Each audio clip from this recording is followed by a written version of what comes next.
Thanks for listening to Creative Control. While I have you here, please consider supporting Youth Empowerment and Support Services, otherwise known as YES. Based in Edmonton, Alberta, YES provides immediate and low-barrier overnight and day shelter, temporary supportive housing, and individualized wraparound supports for young people aged 15 to 24. They work collaboratively within a network of care focused on the prevention of youth homelessness by providing youth with the necessary supports to stabilize their housing, improve their well-being, build life skills, connect with community, and avoid re-entry into homelessness. Learn more about how to donate or otherwise support YES by visiting yess.org.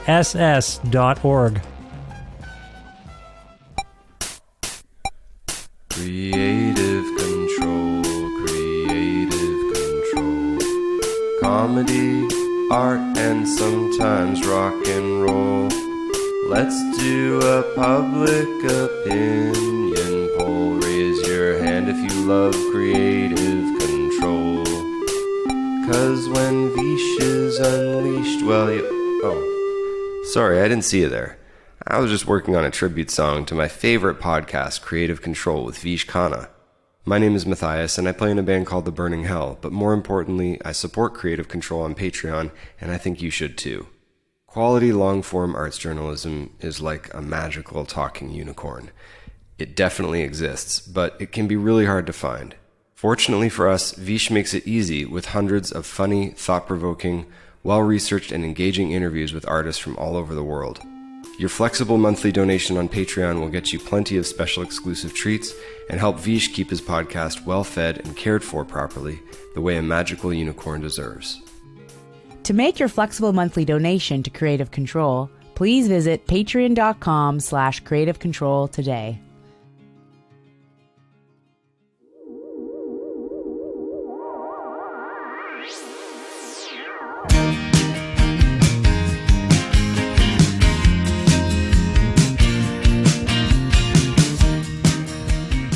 Bret McKenzie is a celebrated musician, comedian, actor, writer, composer, and producer based in his hometown of Wellington, New Zealand. With his partner, Jermaine Clement, McKenzie is part of the hilarious, groundbreaking, and Grammy-winning comedy folk duo Flight of the Conchords, who once had a beloved HBO series, have released many best-selling records, and sporadically still get together to perform to sold-out audiences around the world. On his own, McKenzie has worked in television and film, writing songs for movies, including 2014's Muppets Most Wanted, which earned him an Academy Award for Best Original Song for his tune, Man or Muppet. On August 26, 2022, Sub Pop Records released McKenzie's album Songs Without Jokes, a very personal and spirited collection of sly pop and eagle-eyed rock that features a remarkable ensemble of musicians, bringing McKenzie's outspoken and autobiographical lyrics to life in really compelling ways. Bret and I connected recently for a talk about what it was like growing up a music fan in New Zealand, not seeing David Bowie live, but getting a nice surprise from seeing Phil Collins live, musical influences and sharply funny songwriters he loves, the musical vibe and aesthetic on Songs Without Jokes, dark songs with jolly arrangements, Dire Straits and the war on drugs, why comedians and musicians want to be serious and funny, respectively, global warming and the pandemic, lightening up a bit, Flight of the Conchords updates, touring the world, other future plans, and much more.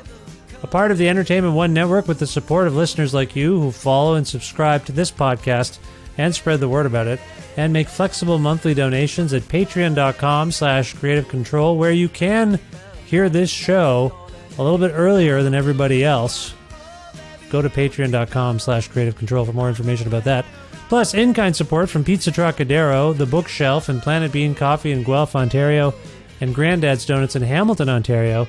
This is episode 711 of Creative Control, featuring the lovely and talented Bret McKenzie, with your host, me, Vish Khanna.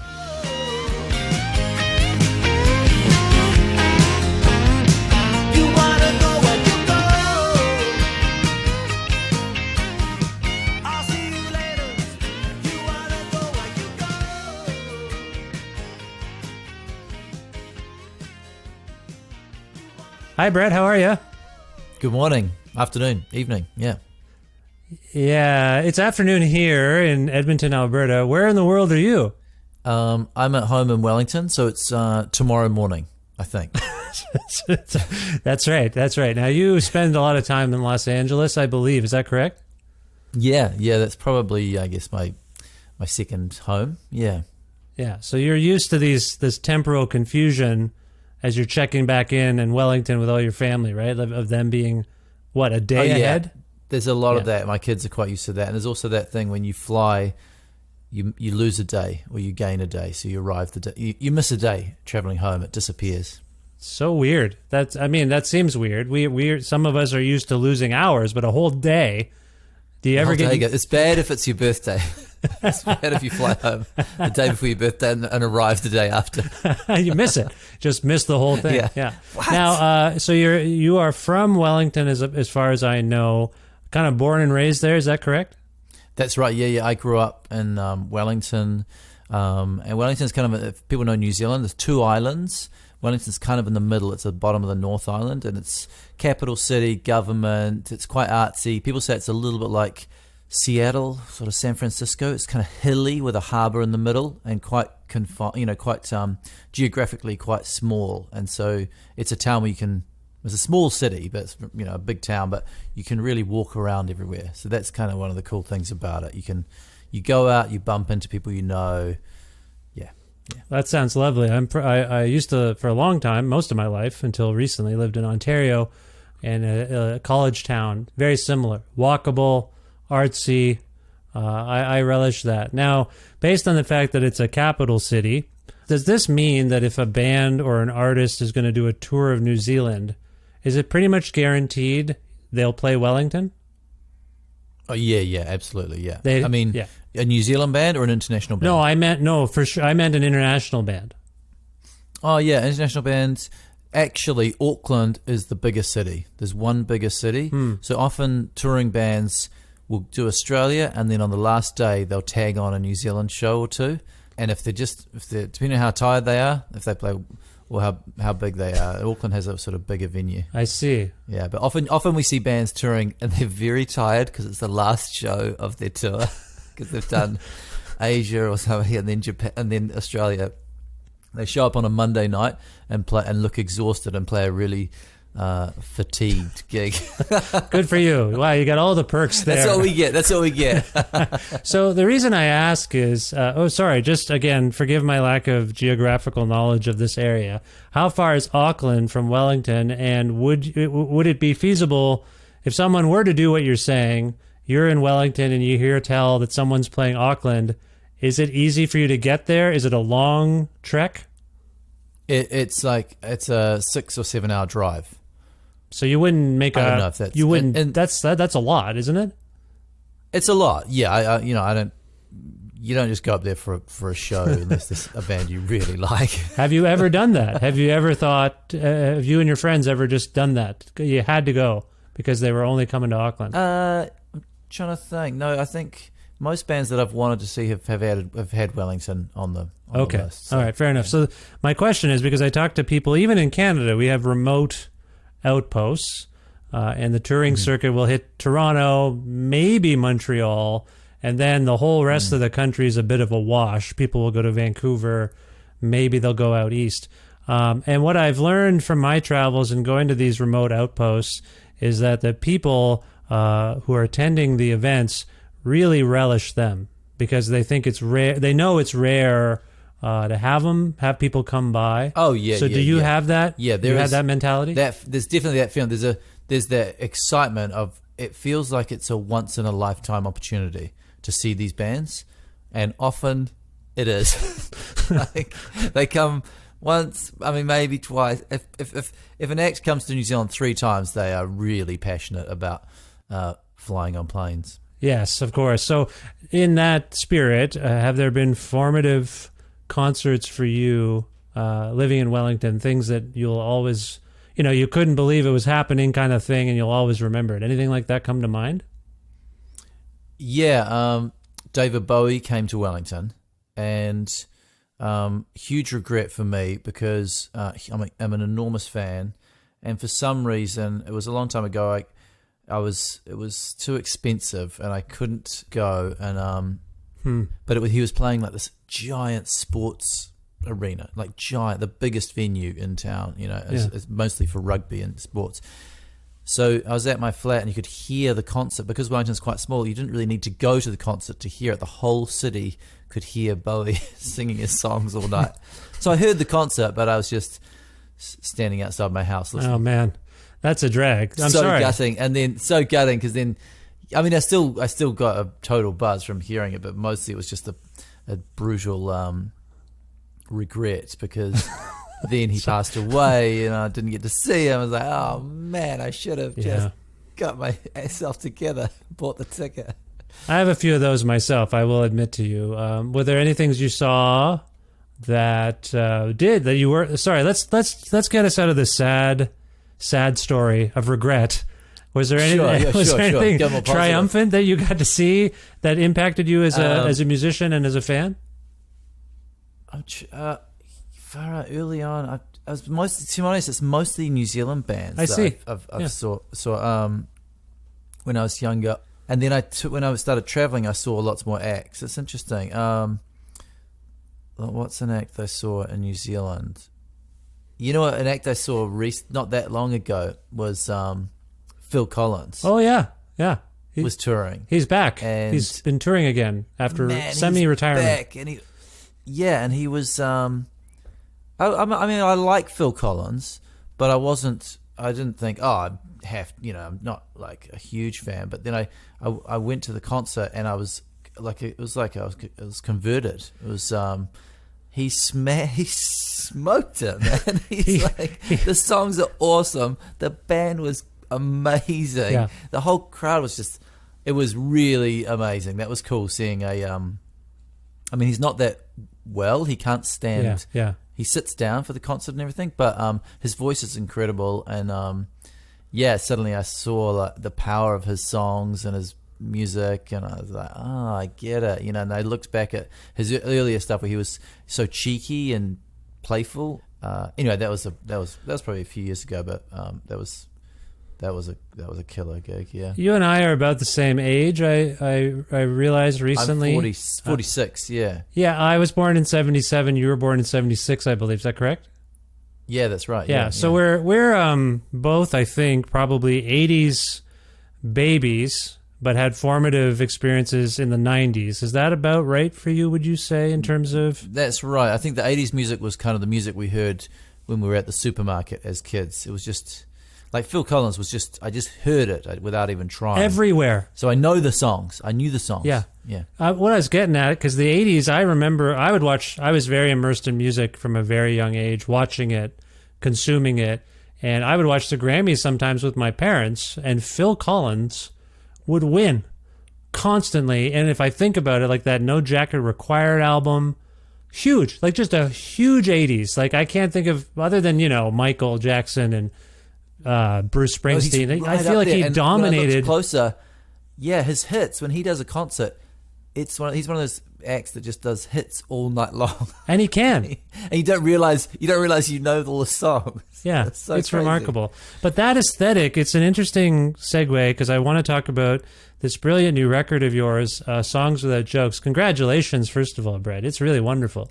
Thanks, Face. That's awesome. Appreciate it. Yeah, no, I love it. So, but my wife and I, it's been playing. I'm a bit of a music industry weasel, so they send me they send me the records in advance. So it's been playing in the house constantly for weeks, and my wife has made while we're making breakfast or dinner or whatever, it's all just on, and she's made a few comments like, "Oh, this song reminds me of like a John Hughes film." Oh, this song is very like kind of Dire Straits, like 80s Dire Straits. Yeah, I know the one. I know the one she's talking about. Yeah. We had the same feeling in the studio. The common denominator there is the 1980s.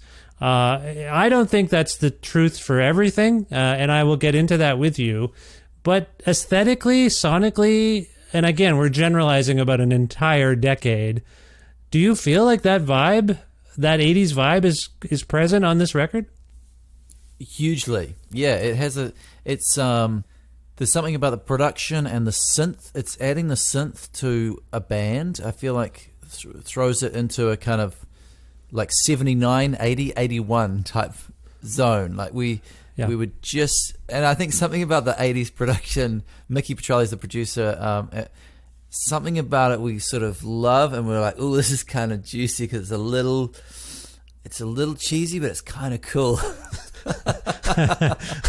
So something in there is like quite alluring. You're like, is that too much? Nah, I think that's awesome. Well, because the information I was sent about some of the touchstones for you, the names I came across were Randy Newman, Steely Dan, Harry Nilsson, and Dire Straits. Now, some of those folks had big 80s, but a few of them had particularly big 70s. So, yeah, is there something? So, I think what I've cited is accurate in terms of what's in the biographical info and what you have cited as potential influences on you and your songwriting here. First of all, is that about accurate? Yeah, that's exactly right. I think those artists from the 70s, I think I probably listened to more 70s music, and I'm a fan of kind of like Harry Nilsson, Randy Newman, the songwriting. I think what I like about that songwriting is it's quite funny and playful and a little bit throwaway. You know, I think in the 80s the songwriting got a lot more sincere and earnest and romantic and dramatic.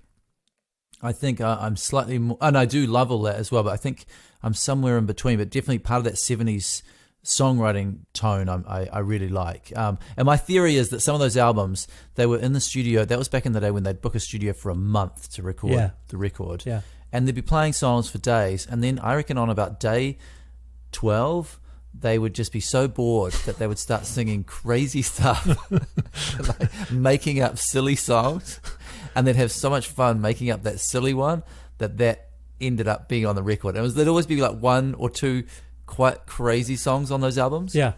That I think were just that the band had a really fun time recording, and so something about that I really interests me. But yeah, so yeah, right, 70s and 80s. To be honest, we started off being 70s, and then we thought, let's make it a little more contemporary. Yeah. And we sort of added the synth, and we got to the 80s, and then the sound, like all the instrument sounds, they feel good to me. I think Dean Parks on guitar, we started getting into the chorus on Yes. Once you throw a chorus on electric guitar, you kind of throw yourself into the 80s pretty strongly. Well, I was thinking about the influences that you've cited, and that, like I said, that are alluded to in the information that comes with the record for those of us who read those things. And it is interesting. I can pick up on the songwriting aesthetic that you're describing that kind of emanates from those.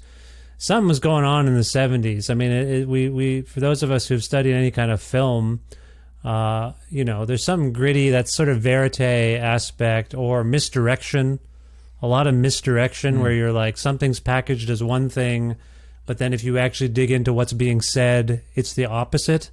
And I feel like you are doing this on this record, I think, quite a bit. Like when I pushed play on This World this morning as we were all getting ready for breakfast, and my wife again, she's like, this is such a dark song, but such a jaunty, such a sweet and jaunty arrangement. So I feel it's very catchy. It's very sing-alongable. It is, even though it's about the end of the planet. So it seems to me that you've picked up on that notion of sort of misdirection, and I feel like this has been a through line in a lot of your work. Is that something? I don't know what's going on with you and that, but is that fair? That seems to you're come right. Yeah. I love that. I love that quality and I think the Smiths do that really beautifully. Yeah.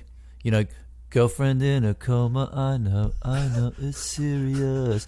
Jangly, and he's like jangly guitars, and you're like, it's so happy and danceable. Yes, exactly. La la, but it's so dark. Or like, what's the other one? There's the town they forgot to bomb. Oh Armageddon come. Every day's like Sunday. Yes, you know of course, yeah. Again, so jaunty and happy and perfect dance floor tune, but it's so dark. Yeah, and I've always loved that in comedy or in any situation, actually, just that contrast within that layering within something. So I mean, I love the idea that people are singing along. And actually, we did a sound check one time at a bar playing "This World Is Broken," and all the bar stuff was setting up the bar for the gig that night, and they were like, all the staff are dancing along, but they're dancing along to the song about the planet falling apart. It's really funny for me to watch. I was like, wow, look at that. That's good.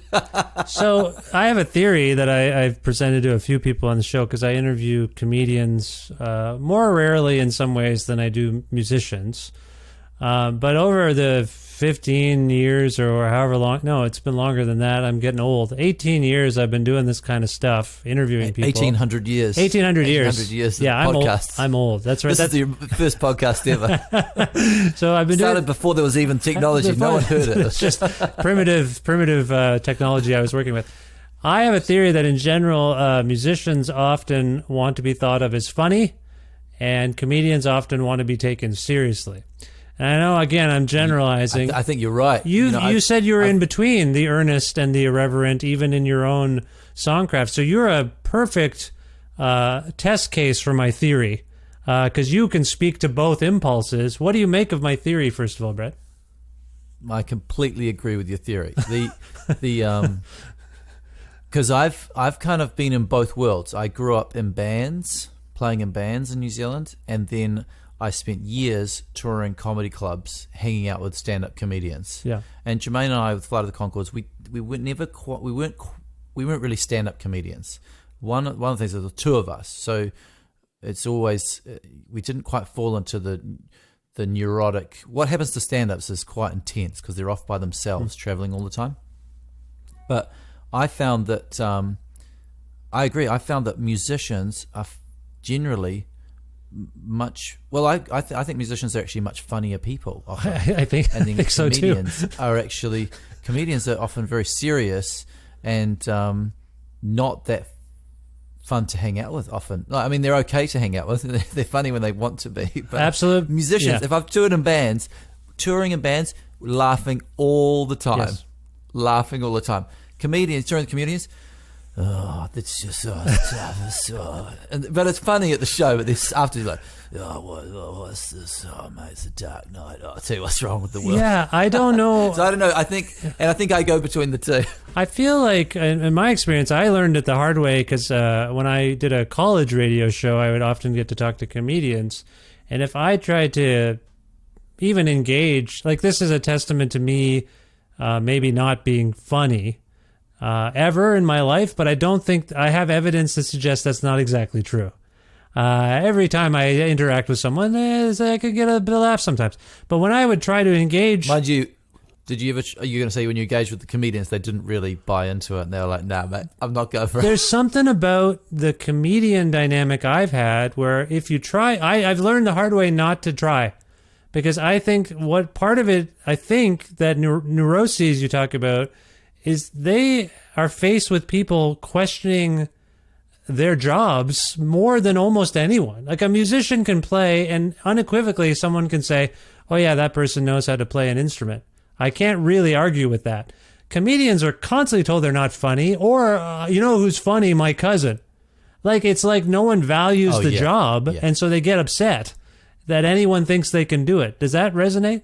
Yeah, exactly. So many situations like, oh, a comedian, say something funny. Yeah. Oh my God.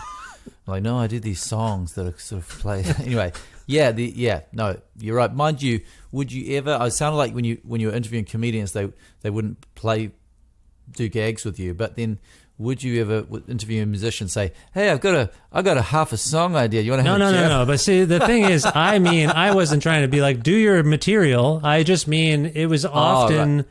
A musician wants to show another side of themselves outside of the singing and the you know, they want to be fun, and it's almost like an interview is like a chance to try out banter, you know, in between song banter. I think a comedian, I don't know how else to put it, but they're like, no, I save all of this for the stage. This is my job.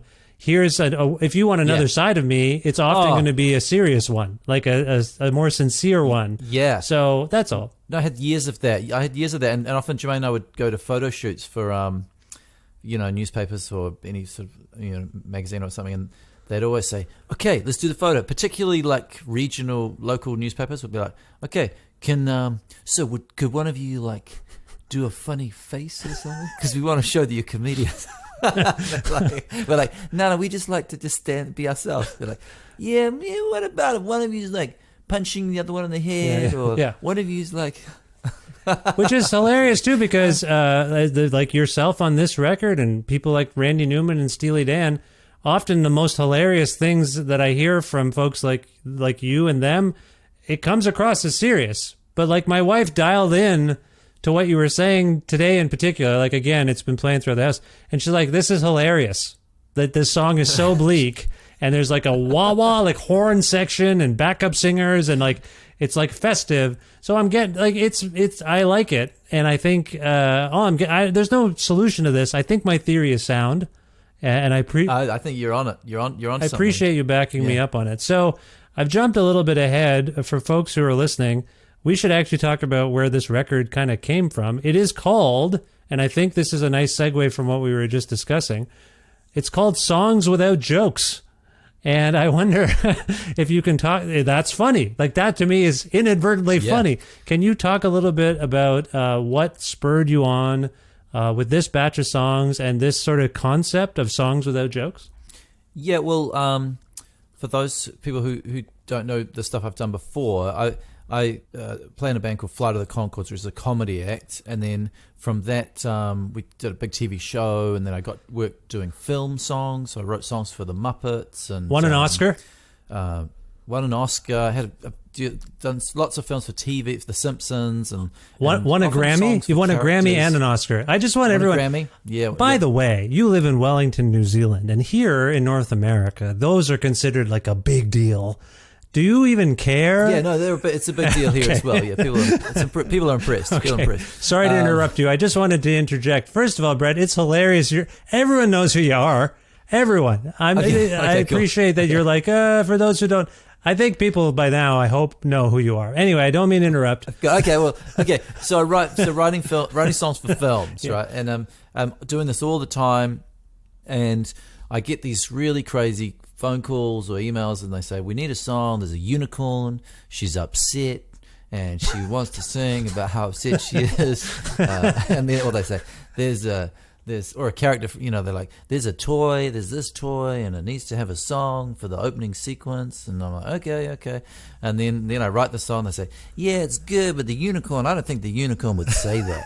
Unicorns wouldn't say that line. I'm like, okay, I'll rewrite the verse for you. This is going on and on. Then we record them in the studio. It's really fun. I'm not complaining. Oh, yeah. It's a brilliantly crazy, weird job I have. That this is my job. I have to do these songs for really weird projects. Yeah. But then I was in the studio recording them, and I realized, I was working with Mickey Petrelli, who's the producer who did all of Conchords, worked on everything with me. He's a Los Angeles music producer, and actually a very, very funny man as well, like you're saying, from the music industry. And we talked about how wouldn't it be nice to do some music that was not for a film or for a TV show, or doesn't have to move a plot point forward or adhere to a character. And so we thought, let's do it. And we just I started collecting songs that weren't for these, that I wrote when I wasn't doing these projects, often at the night when I get the kids to bed, and I'll be playing my guitar and singing away, and songs just sort of, just fall out when you kind of just of course, like that for me. And whenever there's one that's quite good, if it feels like it's a good idea or something, I'd try and grab my phone and record it on voice memo. And my wife Hannah's really good at, because I've got such a bad memory. Often the next morning she'll be like, "Oh, that one was good. What was that one?" And I'm like, "Oh, I can't remember it at all." So sometimes she leans in and goes, "Have you recorded this one?" Or she'll grab a phone and video it to make sure this was a good one. That's nice. And it's cool. It's quite good actually. So then I collect all these little songs on my phone, and ones that were good, you go back to, and that was really the kernel of lots of these little song fragments. And then I would record demos in New Zealand and LA with Mickey in between doing projects if we had a day off or a day between. And once we had all the demos, we wanted to record it with all these session players that we'd met doing the film jobs. That's one of the magic parts of working in film, is they hire these A session players in LA who I'd never seen anything like these players until I started working on the Muppets, and that was really cool. Chris Caswell, who's the arranger for the Muppets, for the Muppet music I did, he played on the original Muppets films. So he's probably late 60s. Oh, wow. That's awesome. He looks quite a lot like one of the guys from Electric Mayhem. And his he was like, he got his buddies to come and play on the album, on the film songs. And they were players like Dean Parks, who's this legend guitar player, who plays Steely Dan and Michael Jackson. He wrote a song for Michael Jackson, and he's played on hundreds of amazing records. And Lee Sklar was a bass player who plays with Phil Collins and James Taylor, and again hundreds of legend. Dolly Parton, 9 to 5, he played that bass track. Oh wow! So many these guys, and they're these older players. Chris Caswell was friends with them. He knew that crew, so he got them in. And Mickey Petralia knew a sort of younger LA crew like Joey Waronker and Drew Erickson. Yeah. And Joey used to play with Beck quite a bit, as I recall, and he played in REM. Yeah, Joey played with Beck and then REM, and now he tours with Roger Waters. And anyway, so you can get a sense of how high pedigree of musicianship, high end. And for the film jobs, they high end because they move really quickly. They have to get everything right quickly. Next song, and it's how they sort of roll. Right. But you get a really good sound. Anyway, so Mickey and I were like, oh, well, let's try and do it with these guys, because we could record an album in a day with these guys because they're so good. And anyway, we took 4 days, 4 or 5 days, I think, in the end, and smashed it out with these amazing players. And that's kind of the story of how the record got done. That all the multi-tracking was really fast, and it was funny because some of them are like Lee, the bass player. You know, when you say 80s to them, if you say play something that's kind of 80s, that's their goat. They know all these decades. They've played 70s. They played on the 70s records. They played on the 80s records. They played on the 90s records. They played on the 2000s records, and they're still playing on records now. I mean, and the 10s. I don't know how you call those ones. The aughts. The aughts. Yeah. The aughts. Yeah. They've played all across, and they don't actually. I think for people like you and me, maybe we have a little sense that the 80s to us has a lot of it's sort of got a nostalgia, a bit of cheesy, and I don't know, for me it's got a certain quality. For them, they don't see that, they don't feel that, so it's quite fun working with them. Like there's a song called Up in Smoke, which is a kind of moody song about it's a climate themed song, and there's like fires happening, burning, and someone's trying to figure out whether they're going to leave their house or what's going to happen with these fires. And Lee just, without even thinking, he puts this chorus pedal on his bass. It sounds really cool, but it's like it's very ambient. The level of it's almost so vibey, right? Are you familiar with the producer Daniel Lanois? Yeah. So Lanois, for those who don't know, and I'm sure they probably do, made a bunch of records with U2, but for me, because I'm a big Bob Dylan fan, he stepped into Dylan's life at a point, he and an engineer, Mark Howard in particular, stepped in to help them make this record, Time Out of Mind. Super vibey, but Lanois was kind of known for that, getting that ambiance, and I pick up on that a lot on this record. Like there's a song called Here For You, also I think quite moody, and that to me seems like a Leonard Cohen 80s Dylan kind of production, or Springsteen, like very romantic, chivalrous kind of song. So I don't know, I was going to ask if you had, like we've talked about some of the 70s folks and some of the 80s folks. Lanois is contemporary to me. Are there contemporary references? Because I hear Wilco, I hear War on Drugs sometimes. Like I hear these War on sorts of Drugs bands. is definitely an influence. They are. You're a fan. I think, I love War on Drugs, and I think the War on Drugs really feels like just a throwback to Dire Straits. Yes. And Springsteen-y, and actually War on Drugs sounds like he phrases like Dylan phrases. Yes, exactly. It's an amalgam. Yeah. It sort of throws back. But what I love about that sound, and that comes, there is a little bit of that on the record, which is that what I call the Foxton Straits vibe, which is based on, there's a one road in the North Island here that's just really straight for about 11 minutes. Yeah. Because in New Zealand it's very windy. I guess in Canada you'd have a lot of straight, long roads. Yeah. But that music, the music that goes, if you're driving and you're going straight ahead for a long time, it's just that, and it keeps, and War on Drugs do that the whole time. The drum beat never stops. The bass, kind of a Fleetwood Mackie, and it keeps going. Yeah. And there's a few tracks on that are just, to me, feel like driving music. Absolutely. No, I agree. It's all, there's some vibe stuff for sure. One person we haven't cited, and I don't know how you're going to take this because he's divisive. If You Want to Go, this great song of yours, leaps out of the gate. And to me, I get a Billy Joel vibe. Yeah, anyone? Ooh, yeah, Billy Joel. I'll take it. I love it. Okay, just, you didn't know where I was Billy going Joel's with that. Another, Billy Joel's another, I know he can split people, but Yeah. I grew up with Billy Joel. My dad was a massive Billy Joel fan. Yeah, He sang a lot of Billy Joel around, driving around. yeah. And you can't deny Billy Joel is a master songwriter. You can't deny his hooks and his form. And yeah, there is that was not intentional though. I think I was going a little more Elton Johnny is what I was trying to achieve. But that song's a funny one. It's that was a song that I was actually writing for a film, and this melody kind of came out, and I was on the piano. I was like, oh, this is fun. And I don't even know, it's quite a weird song. It doesn't really, I don't quite know what that song is, but it's really fun. Well, I was going to say, like, it sits in a really weird place, but it's really fun to play. And I was like, I like this. I don't know what it is. I'll say two things about it. One, I appreciate the Elton John counterpoint, if you will. Those two are bedfellows. Famously used to tour together, Billy Joel and Elton John. And I will put forth the argument that unreliable artists, maybe you could call them. I think they were, or they are, yes. But what I was going to say there, though, is maybe in my mind the bridge of that song is particularly Billy Joel, whereas the rest, the verses and the choruses are maybe more Elton. What do you make of that? I got a lot of theories today. What do you think of that? I like it. I like that. The other big influence was one song, Starbuck, Moonlight Feels Right. Yes. Do you know that song? Yeah.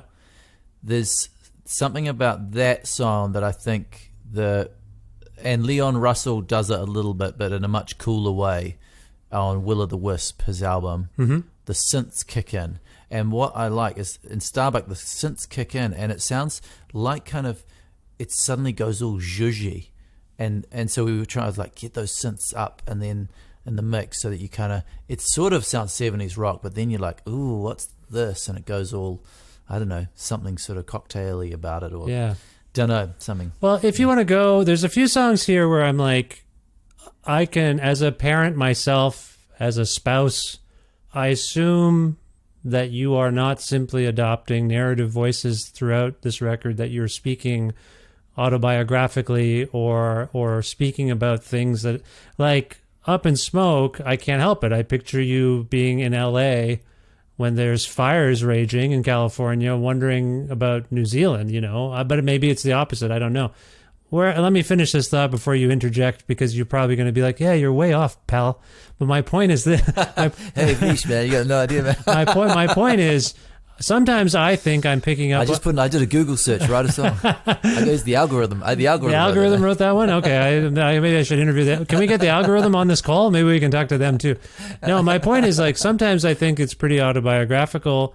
And then other times, If You Want to Go, that's like a kiss-off breakup kind of song. And I don't know that is relevant to your current life, but is some of this narrative stuff, or is some of it fantastical narrative stuff, and some of it very much drawn from your own life and experience? Yeah, that's exactly right. And I think that a lot of it's for me, it's a lot more personal than anything I've done in the past. Yeah. And autobiographical, but there's moments where it's character as well, or I take an idea that's from my life and then I'm like, oh, well, there's a bit of that. Like you say, If You Want to Go is a breakup song. I haven't broken up. Quite happily married to my wife Hannah, and but obviously we've been together a long time, and there are times when she's quite annoyed with me. So I know the feeling of, this could be falling apart. I see. Okay, so it's a kernel of You're picking up on little kernels. I take kernels of feelings, and then I look for how to expand them into the song, maybe. And I think I've been watching David Lynch does this. I've been reading David Lynch's book, Catching the Fish. I haven't read that. Have you heard of that? No, I haven't read it. Here's a book about creativity and mindfulness. Basically, he talks about how you catch ideas, and that you sort of he likens it to fishing, where you've got to put the hook down, and then it gets something, and then you come up and you've got the idea, and then you kind of want to catch other things around it. But once you've got that first idea, the more ideas start to come that are connected, and you kind of see how. Yeah, that's sort of a little bit similar for me like that when songwriting. I might start and I get a part of a song. I'm like, oh, that bit, and whether it leads from an idea, like This World Is Broken, started with an idea of that. That was like lyrics about climate change, but it might come from a kernel of a melody that a phrase comes out as I'm singing it. Well, there's lots of this tone. Okay, let me backtrack myself here, because it's interesting to me that these songs and this project came to you as a respite from the narrative songs, like the narrative-based songs you were kind of commissioned to write for other people's stories, if you will. Is that a good way? Yeah, but, that's exactly right. Right, yeah. But as I go through these songs, I'm picking up on little narrative things. For instance, and if you want to go, I think it's mentioned once. There's a character named Jeffrey, and then I don't think you hear from him ever again. There's a song. So that's one of my favorite. I'm like, who's? I love that part of that song. I'm like, who's Jeffrey? Dave's Who's place. Jeffrey? Exactly. Who's Dave? Like I love that. Yeah, I do love Jeffrey shows up. I was like, what's up with Jeffrey? Whatever. He sounds like trouble. I couldn't help but. I mean, I've just done so. That to me is. I've done so much songwriting where you layer in story and character that it's hard for me to not do that. To be honest, and I do find it very satisfying. Little threads. I think Steely Dan do that really well. They often throw in a little. Who is that gaucho in his spangled leather poncho? Things like that. Where you're like, what are they talking? Who about? are they talking about, and what are they talking about? Yeah. No, and so thematically, we've alluded to the climate change stuff, the socio-cultural divide stuff. And I can cite some examples here, like Up in Smoke we talked about, Carry On, Crazy Times, This World Is Broken, obviously. So some's on your end. I think Crazy Times to me seems, I thought, born of the pandemic. I could be wrong. Yeah, that's right. Yeah, no, totally. I wrote that during lockdown. Was most of this written during this lockdown period? Most of it's written before. I see. It's 2019, really. Yes, a lot of the songs. Okay. So, but yeah, there was a few in there. That Crazy Times, which is sort of COVID lockdown at home feeling, what's happening type feeling for that song, and If You Want to Go was also written during the lockdown. Yeah. So I guess what I'm coming from is, if you can objectively look at these songs now, the people are going to hear this record now that it's finally out, and people are going to process it however they process it. And like I said, I've spent weeks with it now, and I've been thinking a lot about it, reading the lyrics, and all these sorts of things. So I'm picking up on threads, and I sense that you sing about, what song is it where you talk about how you don't want to actually, you want to start a conversation that doesn't end in doom. That's Carry On, I believe, right? So that's Carry On. I mean, that was, honestly, I don't know if it's like for you with you and your friends, but I feel like there's been so many times where you're talking to your friends and you're trying to have fun and hang out, but then someone opens up have you guys heard about some terrible news about the planet or what's going on in the country? Yeah, that's usually me. I'm usually that guy. Right. Yeah, and so then it just gets so heavy, and then everyone's trying to I don't know. It just felt like everyone is sort of trying to get through without these things just completely barreling them over. That's the feeling. I was having these feelings, and then I'd talk to friends, or they'd come around and be chatting, and like, oh, you're despairing, but you're trying to carry on with a bold face. Again, it's super fascinating that most of the songs were written prior to 2019, because obviously, if I'm right, your mindset was already kind of pondering the bleakness. And I know I hate to do this. Yeah, no, it's quite weird. Yeah. I was already like feeling, oh, we got a huge problem here. Yeah. So objectively, when you look at this batch of songs, I think we've hit on it. But I just to close this out, this line of thought. What is your perception of your own mindset at this time? Because it's all over the place. It's fun. It's like you, I think. It's fun and funny, but it's heavy. Some of this stuff is heavy as hell. It's just packaged in interesting packages, if you will. The soundtracks are interesting. And there's like, That's LA to me seems like a satire of Los Angeles, and America Goodbye could be that as well. Like there's little bits of comedy in here. Sardonic comedy, but again, sorry, I keep asking it and not letting you answer. Your mindset at the time, can you objectively think about what was going on when you came up with this batch of songs? I think I've got 3 kids. Yes. I was traveling, they're quite young, they're 13, 11 and 7 now, but I guess they're probably more like 11, 9 and 4 or something when I was working on this a lot more. And I was living between Los Angeles and New Zealand. I would travel to Los Angeles and work like a madman for a couple of weeks, 10 days, and then fly back and then re-engage with my family. And I'm very involved with my kids. Raising my kids is a big part, really important to me. And I think having kids, it's almost impossible not to be concerned about society and the future, because you're raising these people and you've got your home where you're raising them, and you can create an environment there for them, and you can kind of shelter them and try and nurture them and prepare them. Basically, you're preparing them for the world, and it's hard not to look at the world and go, "Ooh, okay, how do I get them ready for that?" And I think so. I get them to bed, they go to sleep, and I would then often read. I fell into the trap of reading the news in the evenings. Right before bed? That's bad. Did you do it right before bed? It was bad. That's bad. I don't do that anymore. But I'd get the kids to sleep. I'd read the news. I'd play guitar, and I'd be absorbing, what was going on in the world, in the media, and then connecting with my friends and my community and seeing what they were feeling. And I saw that other people are feeling the same way I am, and no one's quite sure what to do about these things. And it couldn't help. I couldn't help but have those ideas when I was writing songs that didn't need to be funny or didn't need to be for a story. I couldn't help but these were the things that were on my mind. So I was like, I'm just going to write about these things that I'm thinking about and feeling about.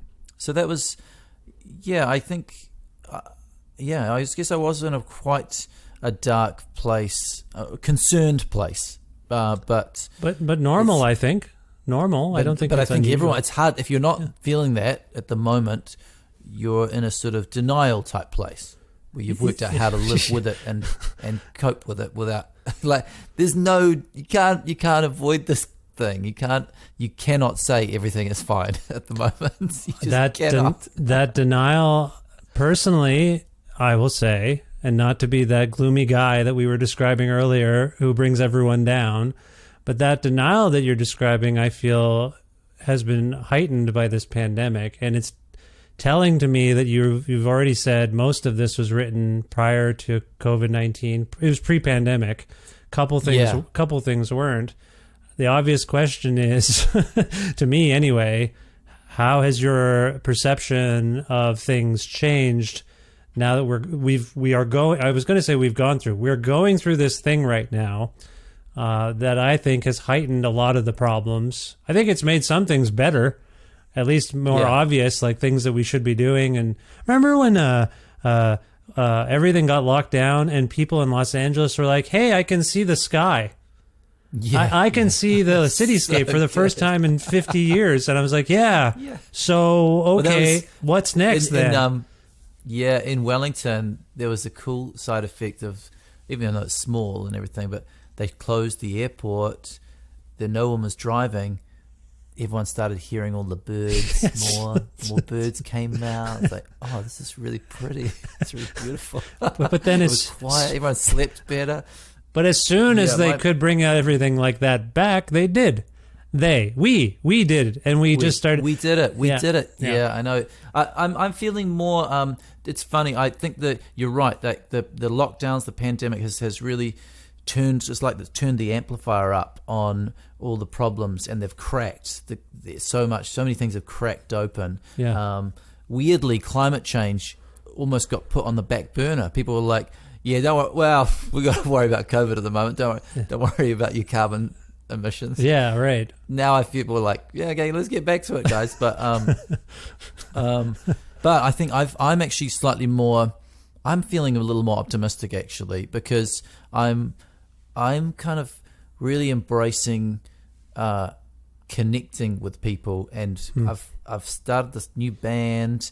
I'm playing in the room with people. I'm about to do a tour. Fingers crossed COVID doesn't shut the whole thing down, but where we play live to people and get people in a room connecting. And to me, that is that is so important to me, because I see the issues of everyone online and isolated. I mean, if you've lived in Los Angeles, that is basically like living that feeling that the whole world is getting. Because in LA, you're driving around, no one's talking, you're by yourself, you go a bit crazy, you spend way too much time with yourself.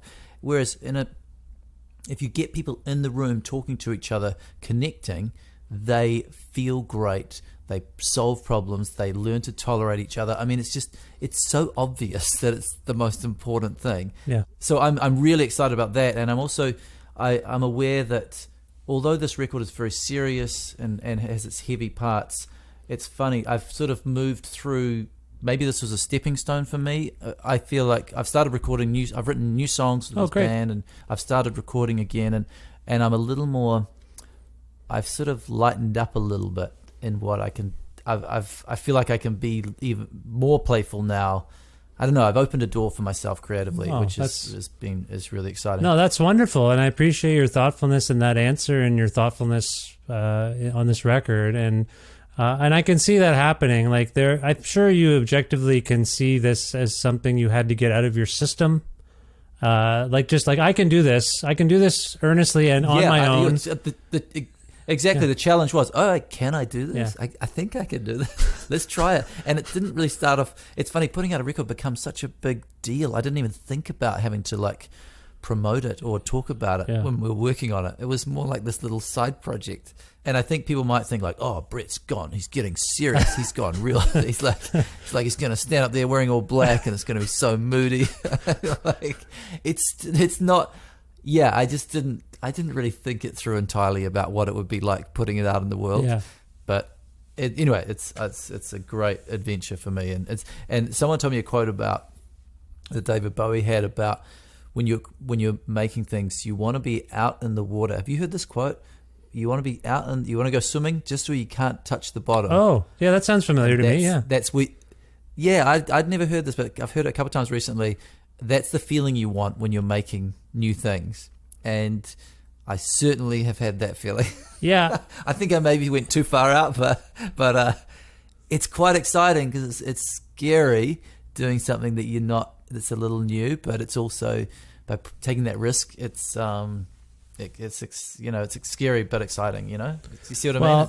I do, and as a musician myself, and as someone who tries to be creative, I can relate to that sentiment for sure. But at the same time, I don't know how to swim, so I'm scared by the sentiment as well. I'm scared of what David Bowie said. You're scared. You just need to get up to your knees, and you're probably fine. Yeah, exactly. I'm like, this is good. This is enough of a risk. I don't feel comfortable. Okay, let's give it a go. So you've mentioned this very extensive solo tour you're doing, and that's very exciting. You're coming to Canada. You're coming. It's pretty extensive. It's a very. Where are you headed off the top of your head? We're it's in October, middle of October through middle of November, basically, and it's the States and Canada.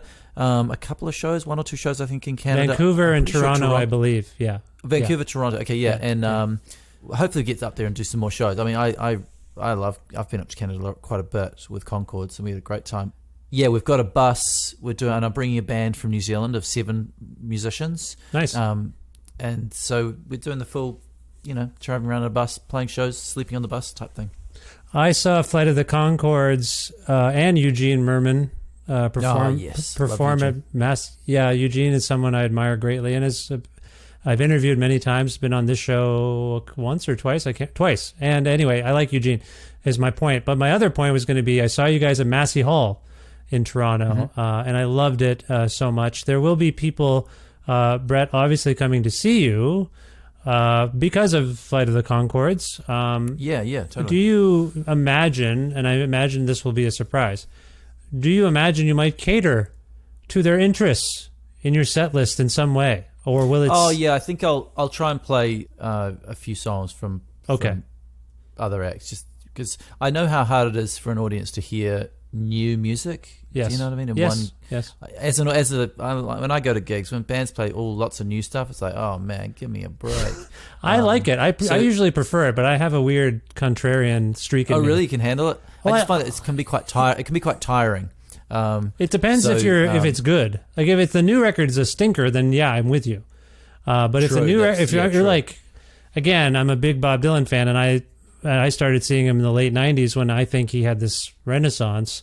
So I know that people are like, play the thing that Rolling Stone, and then he plays it. They're like, that doesn't sound like Rolling Stone. Yeah. They get mad no matter what he does, right? And but other people, when I've seen Springsteen, sometimes he's got a great record out, and I can't wait. And sometimes I'm like, of late, and then sometimes it's not quite as strong. So that becomes a bit of a chore. We're like, this 7-minute song I don't really like. That's new. Anyway, but I love him as well. But one of the big challenges, not challenges, but the strange thing for the audience, I think, is coming along. My first gig with this album is next week with my band, and we're touring New Zealand first. Yeah. So I actually don't know yet what the feeling the audience is going to have, because it's not going to be like a Conchords gig. So it is going to be different, but it's a full band. It's a big music sound. So it's going to be sort of I'll feel that out as I go to see what the crowd needs versus what I want to do, and see how that goes. Yeah. So Conchord, for those who follow Conchords, we have come to the show stopped, the TV show and some regular activity kind of stopped. 11 years ago or something like that, or 12 years, or no, 10 years ago. Anyway, then you do sporadic things. Are you and Jermaine talking about any kind of plans at this point? I know you got your hands full with this stuff, but any? Yeah, we haven't got any plans at the moment. With the last thing we did was we did a UK tour and filmed a live concert. No, it's been a while. No plans at the moment. Okay. We haven't cracked any. No definite ideas of what to do next. It's funny, we'd usually do a tour. We do a tour usually, I guess, we would do a tour every few years of some sort. But we haven't, coming out of COVID, that hasn't emerged as a plan at the moment. It's weird how that has definitely made time stand still for people like yourselves who would normally get together every few years. Yeah, that's a definite downside to this whole situation. But the plus side is you had a chance to make this brilliant record, which is out on Sub Pop. And for people who want to learn more about you, Bret, and Songs Without Jokes on the internet, I think you're on Twitter. I can't tell. Where would you like people to go? I'm not on Twitter. No, I'm on. I've just started. That social media is quite funny for me. So I sort of MySpace kicked off when Conchords was blown up, and I was like, "This is weird. I'm not into this." Jermaine was really into it. We'd be in the studio, and he'd just be on MySpace all the time, and I'd be fixing the song. We'd be like, "Jermaine, get off MySpace, do your vocal part," and then he'd be sending messages like, "What are you doing down there?" And then anyway, I was very suspicious of it all. And then I've spent the last 10 years being like, it's terrible. It's bad for your mental health. Watching the documentaries. I don't, you know the ones. Yes, the ones on Netflix and whatnot. Yeah. Yeah, all those. Watching like, I know. We can tell this. You can see it's bad. Yeah. It's social media is basically like cigarettes. Absolutely. My dad tells a story about, he smoked cigarettes when he was 5 and it was totally fine. He's like, and I'm like, yeah, well, our kids in 30 years will be like, yeah, we were just allowed to be on social media, do whatever we wanted. I'm like, no, I'm with you. Crazy. I'm with you on it. Anyway, yeah. So I've been anti-social media, but then Sub Pop, I said, we're putting out this record, and they said, okay, well, Bret, you got to get on social media, man. You got to get in it, because this is how you tell people about things that are happening now. So I'm on Instagram, and I'm kind of getting into it, and then they're like, you got to do TikTok. So that's my next challenge, is learning how to do TikTok. I see. But who knows? I think that's my new challenge. I'm actually kind of enjoying learning how to tell people about things I'm making. So, but it's it's a blessing and a curse. There is a Twitter account that seems to be attributed to you. The person is using first person. Hey, I'm going out on tour. I made a record. Oh. Did you not know about this? Oh, okay. Maybe it's connected to maybe someone they set it up. Okay, it's fine. Yeah, there's actually, it's funny, there's a lot of fake things out there though. Yeah, I know. That's why I asked. On Instagram, so many people, they send me things saying, there's someone, he sent me this message, he says he's your manager. He's really creepy. Yeah, the spamming and the scamming has really gotten brazen, and it's increasing a lot. I've noticed it's not uncommon for me to get 3 or 4 of those things a day now, all of a sudden. Right, yeah. And it's anyway, so okay. But Instagram is the one if I'm actually checking and kind of connecting with and kind of learning how to use. So that's probably the one I can, if people want to follow. And me. You've got a site, I assume. Oh, and it's Retrospective is the name. Yes, that's your Instagram. Do you have a site, a website? Oh yeah, my site's just bretmckenzie.com. Just like to plug the internet. I'm a big fan. Yeah, no, that's I appreciate that. I'm supposed to be doing that. I'll include links to everything we just described in the podcast description, so no worries for those listening. Bret, if we can go out on a song from Songs Without Jokes, I wonder if you can choose one for us and also maybe tell us why it came to mind. Well, let's go out with a little tune. It's a jaunty, Harry Nilsson-y sort of 70s kind of vibe, and it's a love song, and it's one of the ones. It's funny when I'm playing with the band and rehearsing. It's just one of the ones that's really fun to play. It's sort of, some songs seem to play themselves, and this one is one of those. Can I read you my very brief but nonsensical note about this song that I wrote down? Yeah, great. Yeah, I wrote a sweet Sgt. Pepper-esque orchestration. Again, a little bit of Wilco here. For some reason, I don't know if you like that band, the Beatles. I do like no, Wilco. I mean, yeah, I do. Yeah. I said the Beatles, but no, yeah. Well, the Beatles. Wilco. I think you said do I like Wilco? Yeah.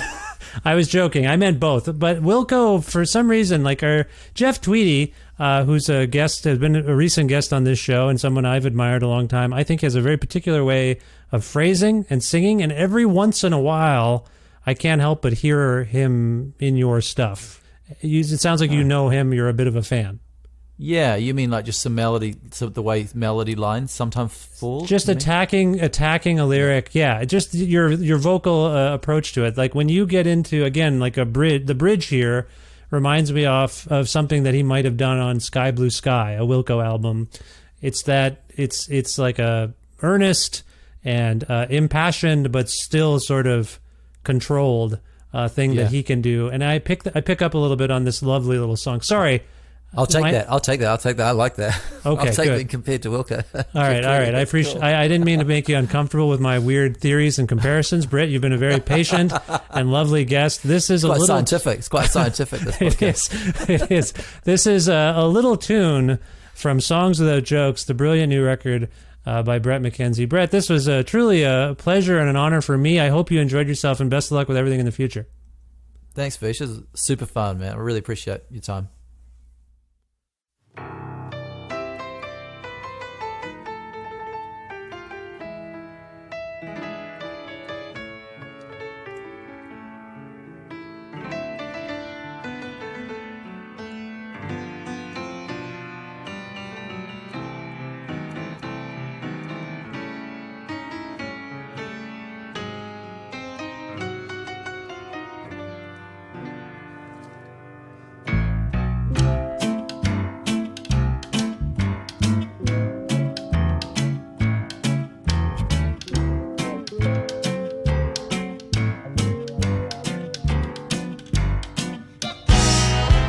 Here's a little song to let you know I love you.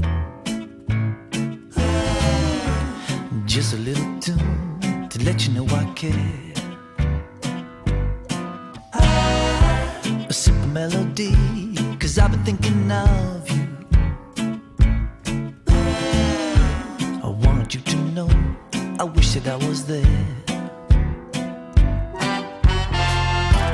Some of these days are going off for slow now. Don't wanna be alone now, unless I'm alone with you. All of these nights I'm getting kind of blue now.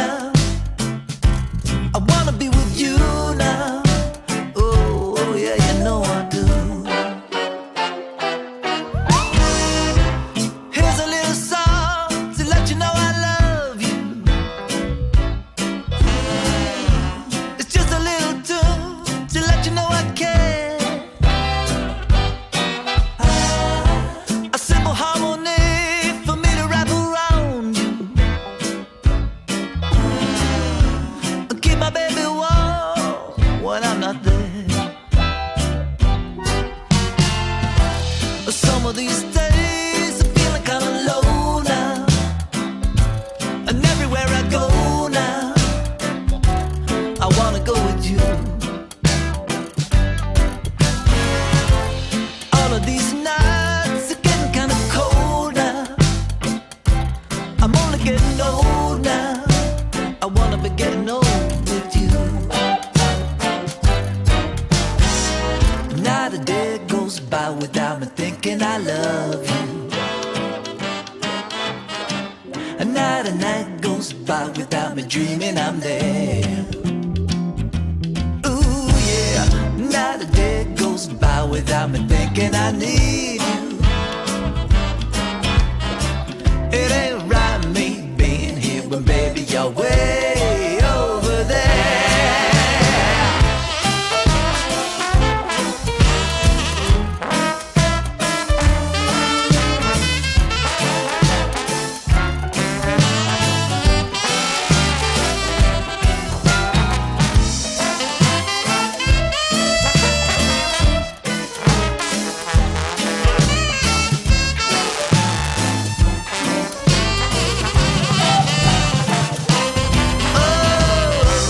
Here's a little song to let you know I love you. Ooh, just a little tune to let you know I care. A simple harmony for me to wrap around you. Keep my baby warm when I'm not there. Ooh yeah, 'cause not a day goes by without me thinking I love you. Not a night goes by without me dreaming I'm there. Ooh yeah, not a day goes by without me thinking I need you. It ain't right me being here when baby you're way over there.